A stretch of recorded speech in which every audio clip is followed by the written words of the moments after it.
네, 반갑습니다. 소개받은 그리드위즈의 유준우입니다. 회사에서는 그냥 준우로 부르고 있고요. 지금 앞서서 말씀해주신 신성 ENG가 사실 저랑 나이가 비슷하거든요. 회사가. 저희는 이제 막 10살 된 이제 스타트업입니다. 근데 에너지라는 사업에 스타트업이 저희가 시작할 때 안 된다고 그랬거든요. 안 된다고 하는데 꾸역꾸역 와서 이 기업이 하는 일이 보면 안 된다는 일이 되게 하는 일인 것 같습니다. 그래서 어떻게 해서 살아남았는지 저희의 생존기를 조금 말씀드리려고 하고요. 그다음에 저도 시간을 조금 세이브해서 우리 이유진 소장님의 주옥 같은 얘기를 좀 더 듣기 위해 최선을 다해 보겠습니다. 앞서서 말씀 주셨고 또 뒤에서 말씀 주실 거기 때문에 사실 이 클린텍이 중요하다라는 얘기는 제가 굳이 안 해도 충분히 아실 거라 생각을 합니다.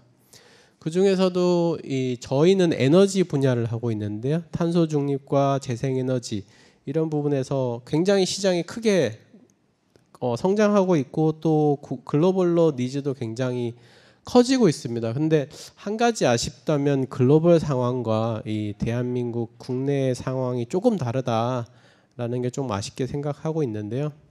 그 와중에도 앞서서 이제 김성교 박사님께서 잠깐 소개해 주셨는데 분산 에너지라는 새로운 것들이 좀 생기고 있습니다. 이전에는 에너지라고 하면 사실 에너지의 미학은 값싸게 많이 이게 이제 에너지의 미덕이었다라고 하면 이제는 깨끗하게 만들어야 됩니다. 그런데 깨끗하게 값싸게 좋은 편하게 이거는 안 되거든요. 사실 이율적 배발적인 요소가 있어서 깨끗한 에너지는 사실 물론 싼 에너지도 있지만 굉장히 저희가 치러야 되는 비용이 많기도 합니다. 그리고 대규모의 발전 설비만으로는 구축할 수가 없고요. 또 아까 보셨던 것처럼 이 에너지를 이동을 시켜야 되는데 이 전달해야 되는 이 송배전망 자체가 지금 현재는 한계가 있습니다. 그래서 에너지를 사용하는 곳에서 에너지를 생산해서 쓰는 것도 굉장히 필요하고요. 그러다 보니까 관리해야 될 요소들이 굉장히 많아집니다. 그렇게 많아지는 것들을 예전처럼 전화해서 발전소에다 전화해서 발전량을 줄여주세요, 늘려주세요라고 대응을 할 수가 없어지는 거죠. 또한 이 에너지를 쓰는 패턴 자체도 굉장히 다양해졌습니다. 예전은 뭐 공장에서 전기를 쓰는 패턴에 따라서 같다라고 하면 지금은 다양한 전기 요소가 많이 생기면서 어떻게 쓰는지도 예측을 할 수가 없습니다. 지금 제가 여기 플로우 나오기 전에 잠깐 보니까 오늘 전력 사용량이 굉장히 많은 사용일 때 한 50%, 60% 사이에서 있고 지금도 발전기에서 한 40% 정도가 스탠바이만 하고 있습니다. 전기 생산 안 하고. 그럼 그 비용에 대한 부담은 사실은 저희가 다 지고 있는 거고 저희가 지는 건 사실 괜찮습니다. 근데 저희 미래 아이들한테 지우고 있는 거거든요. 이제 그런 것들을 어떻게 줄여야 되는지 그런 고민들을 하고 있는 그런 스타트업입니다. 그래서 이 깨끗한 에너지를 도입해야 되는데 사실 태양광이나 풍력, 오늘 같은 경우에는 또 먼지가 좀 많습니다. 그러다 보니까 발전량도 좀 떨어지고 있고 그다음에 바람은 또 불었다가 안 불었다 하는 게 바람이고요. 또 분산 에너지는 아까 굉장히 잘 관리되는 곳도 있겠지만 사실 태양광이나 이런 설치해서 관리 안 되는 것도 굉장히 많아서요. 고장이 나 있는데 이게 고장 났는지도 모릅니다. 다음 달 한전에서 온 고지서를 보고 고장 났었네 라고 알 정도의 상황이기 때문에 이런 것들을 저희는 많이 늘려야 되거든요. 그런데 현재 상황으로는 늘리면은 큰일 나는 상황까지 왔습니다. 그래서 이걸 어떻게 해결할 건가 하는 것들을 좀 가지고 저희가 이제 3명이서 용감하게 창업을 했습니다. 사실 그때는 몰랐습니다. 이 길이 이렇게 힘든 길인지. 예. 근데 다행히 3명이 와가지고 어려울 때는 또 3명이서 이 짐을 나눠지면서 가고 있습니다. 그래서 저희는 2013년도에 3명이서 창업을 했습니다. 그리고 2013년도 12월 31일에 저희 사무실에 이제 2명이 더 있어서 5명이었는데 지금은 140명 올해 이번 달에도 출근을 새로 하니까 조금 더 넘을 것 같은데요. 그리고 작년 매출은 1,300억 정도 했습니다. 굉장히 빠르게 운 좋게 성장을 했는데요. 근데 저희가 느끼는 것도 굉장히 운이 좋았다라는 생각, 그리고 이제 많은 분들이 도와주셨던 부분, 그리고 저희도 나름 열심히 했습니다. 그래서 어떤 얘기를 했냐면, 저희가 생각하는 미션과 비전은 힐디얼스, 아까 좋은 표현을 해주셨는데 저희는 힐디얼스를 밀고 있습니다. 사실 지구를 구할 필요는 없습니다. 근데 이 얼스가 표현하는 건 사실 지구에 살고 있는 우리들이고요. 그리고 우리 미래에 대한 얘기입니다. 그래서 깨끗한 에너지를 좀 바르게 쓸 수 있는 방향에 대한 사업을 고민하고 있고요. 실제 돈을 버는 거는 여기 4가지 분야에서 돈을 벌고 있습니다. 저 제일 그 위쪽에서 보시면은 DR이라고 하는 거는 우리나라의 에너지의 50% 이상은 산업체에서 쓰고 있는데요. 이 산업체에서 쓰는 에너지를 얼마나 효율적으로, 시간적으로, 양적으로 쓸 수 있도록 해주는 관리. 그리고 그 밑에 보시면은 에너지를 쓰다 보면 사실 에너지는 생산과 소비가 동일하게 돼야 되는데 사실 생산하는 시간하고 소비하는 시간하고 차이가 생기게 되고요. 그런 부분들을 메꿔주는 부분이 이제 저장을 하는 부분입니다. 그래서 배터리 시스템을 이용해서 에너지를 저장하는 역할, 그리고 이제 재생에너지를 사용해서 좀 깨끗한 전기를 만드는 기술 쪽도 하고 있고요.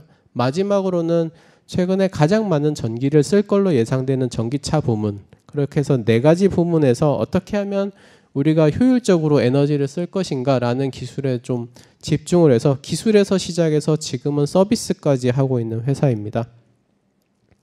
그래서 아까 말씀 주셨지만 저희 같은 경우에는 지금 데이터로 제어하고 있는 이 자원들이 약 한 3기가 정도, 지금 우리나라에서 있는 게 전체 전기 설비가 한 100기가와트 정도 됩니다. 그 중에 한 3% 정도를 저희가 이제 다양한 기술과 자원들을 연결해서 운영을 하고 있고요.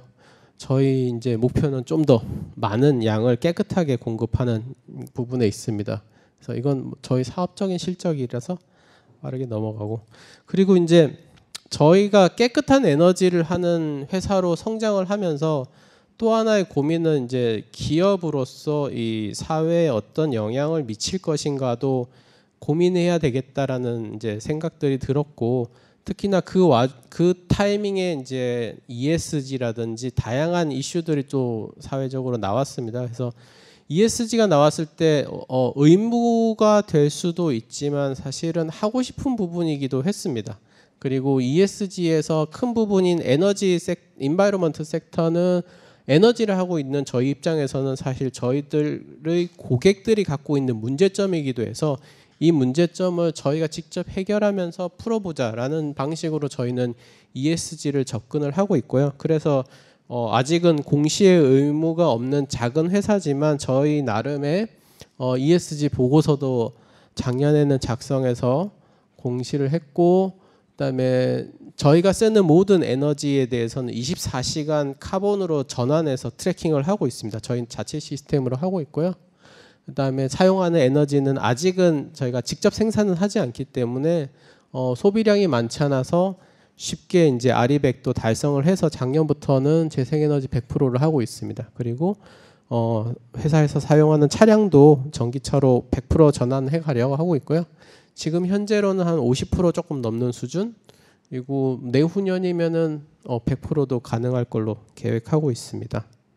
그리고 이제 성장을 하는 스타트업이다 보니까 사실 기업 문화에 대한 관심도 굉장히 많아서 저희가 이제 다양한 기업 문화도 만들고, 그다음에 교육 프로그램도 만들고, 그러면서 저희 같이 하는 디라이트 도움도 많이 받고 이러면서 다양한 문화를 좀 만들어 가려고 하고 있습니다. 사실 3명이서 창업할 때 돈을 엄청 많이 벌 수 있겠다라는 생각보다는 그냥 해보고 싶은 일을 해보고 싶었고요. 또 하나는 저희가 좋은 회사들을 많이 방문할 기회가 있었는데 그 회사들의 일하는 분위기가 굉장히 부러웠습니다. 그래서 그런 부러웠던 분위기를 우리가 할 수 있는 선에선 좀 만들어 보자라고 해서 이제 기업 문화에도 굉장히 신경도 많이 쓰고, 저희 나름의 투자도 좀 많이 하고 있습니다. 그래서 저희가 앞으로 가고자 하는 방향은 사실은 이 에너지 데이터를 기반해서 조금 더 많은 서비스를 할 수 있는 그런 회사가 되려고 하고 있고요. 그러다 보니까 저희가 갖고 있는 기술에만 좀 국한하지는 않습니다. 다양한 회사들이 갖고 있는 솔루션이나 제품들을 저희가 갖고 있는 고객 기반, 기술 기반에 좀 연결해서 좀 더 많은 서비스를 할 수 있는 기회를 찾으려고 열심히 뛰어다니고 있고요. 그 열심히 뛰어다녀서 많은 솔루션들을 저희가 모아서 기존에 현재 갖고 있는 저희의 좋은 고객들에게 또 아주 좋은 서비스로 좀 공급할 수 있는 그런 기회를 만들려고 하고 있습니다. 그래서 오늘 이 자리에 저도 더 관심이 더 많은 부분이 있고요. 저희가 이제 설명해 왔던 것들인데 사실 에너지를 하다 보니까 어느새 클린텍으로 가 있었습니다. 그래서 저희가 2022년에 클린텍 100에 이제 선정이 됐었는데 사실 이때 저희가 지원은 한 건 아니었고요. 어느 누군가가 저희를 추천을 해주셔가지고 국내 기업으로는 최초로 미국에서 저희가 이제 수상을 했었고요. 23년도에는 독일 에너지청에서 하는 또 이제 에너지 100개 기업에 대한 선정이 있었는데 저거는 저희 직원 중에 한 명이 저거 해보고 싶다고 해서 지원을 했더라고요. 근데 또 저기도 아시아 기업은 중국 기업이 몇 개 있었고 나머지는 한국 기업으로는 최초로 저희가 또 선정이 됐습니다. 근데 아까 우리 김신우 상무님도 얘기하셨는데 에너지 기업 쉽지 않다라는 얘기를 많이 하시고 또 저희 실적 그래프를 보면은 이게 되게 쉽게 성장했네라고 보실 수 있는데 저희 나름에는 굉장히 많은 시련과 고통이 있었습니다. 보시면은 첫 해 매출 3억이었거든요. 그래서 3명이서 시작해서 그냥 집에 욕 안 얻어먹을 만큼 돈을 가져가면 되겠지 하고 이제 3억이었습니다. 그래서 용역도 하고 여러 가지 사업을 했는데 전기사업법이 바뀌면서 이 사업의 기회가 수요관리라는 사업 기회가 생겼고 거기에 대해서 조금 그 두 번째 해에는 이걸 준비해야겠다. 근데 저희가 그때 자본금이 2억이었는데 자본금이 5억이었거든요. 요건이 3억을 만들기 위해서 참 뼈 빠지게 일했습니다. 그래서 14억 매출을 하는 게 사실 그런 부분들 만들기 위해서 정말 뭐 할 수 있는 용역 사업이나 이런 것들은 다 했습니다. 그래서 만들었고 다행히 그 시장이 잘 돼서 저희도 이제 그 시장 첫 해에 이제 100억 이상의 매출을 했었고 그렇게 성장을 하다 보니까 사실 조그만 회사에 듣보잡 회사가 와서 100억 이상의 매출을 하고 있으니까 주위에서 또 이렇게 공격을 하시더라고요. 그래서 그러면 우리도 투자를 받아서 우리 편을 좀 만들어야겠어 해서 투자를 처음에 이제 SI 투자를 받고 해서 저희가 200억 정도, 300억 정도 매출을 조금 더 띄웠습니다. 근데 그 정도 되고 나니까 또 다른 데서 공격을 하시더라고요. 그래서 저희가 300억 매출일 때는 행정소송까지 가고요. 시장에서 엄청나게 타이트하게 일하고 그 저희랑 같이 일하는 기관을 서초동 법원에서 만나서 인사를 하는 그런 상황도 있었고요. 그때 티라이트가 많이 도와주셨죠. 그렇게 해서 이제 잘 마무리됐습니다. 왜냐하면은 저희는 잘못한 게 없다라는 명확한 신념을 가지고 또 했던 거고 사실 그 행정기관으로서도 행정소송 들어온 거 최초였거든요.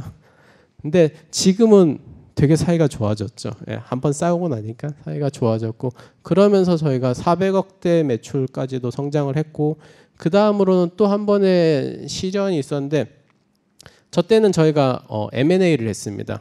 사실 저도 공대 나와서 경영학은 1도 배워본 적이 없는데 회사를 하면서 많이 배웠었고 저 때 M&A가 뭐고 어떻게 하는지 하면서 배웠습니다. 그래서 저 때 M&A를 잘 성공을 했고 그 다음에 인수 후 운영도 잘 돼서 지금은 그 따블을 넘어서 이제 한 1,300억 정도의 매출로 성장을 했습니다.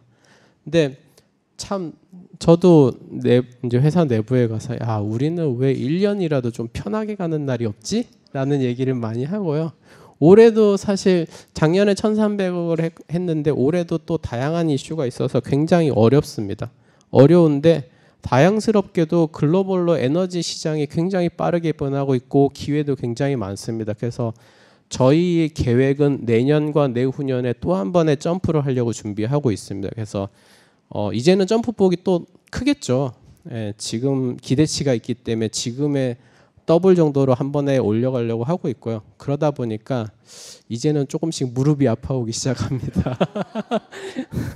그래서 제 마지막으로 준비한 장표인데요. 사실 에너지 산업은 굉장히 광활합니다. 하지만 굉장히 터프하고요. 거친 길입니다. 그래서 저희도 점프를 해야 되는데 혼자서는 할 수는 없습니다. 저렇게 홀로 서서 가면은 힘듭니다. 예. 그래서 같이 가야 되고요. 또 멀리 가야 이 에너지 산업 그리고 클린텍 산업은 호흡이 굉장히 깁니다. 사실 이게 스타트업들이 많이 하고 있는 사업들이 있는데 어떻게 보면은 부럽기도 하고 어떻게 보면은 다행이다라는 생각도 드는 게 이쪽 사업은 굉장히 호흡이 깁니다. 그래서 호흡이 긴 만큼 좀 같이 가야 되고요. 그다음에 그 사업이 가진 본질적인 가치를 잃으면 안 됩니다. 그래서 그런 부분들 항상 고민하고 가야 되는 길이라서 저도 다행스럽게 좋은 분들하고 지금 같이 가고 있고 또 앞서서 신성 ENG가 제 나이만큼이나 이 모진 길을 걸어 오셔가지고요. 제가 조금 쉽게 걸어가고 있고요.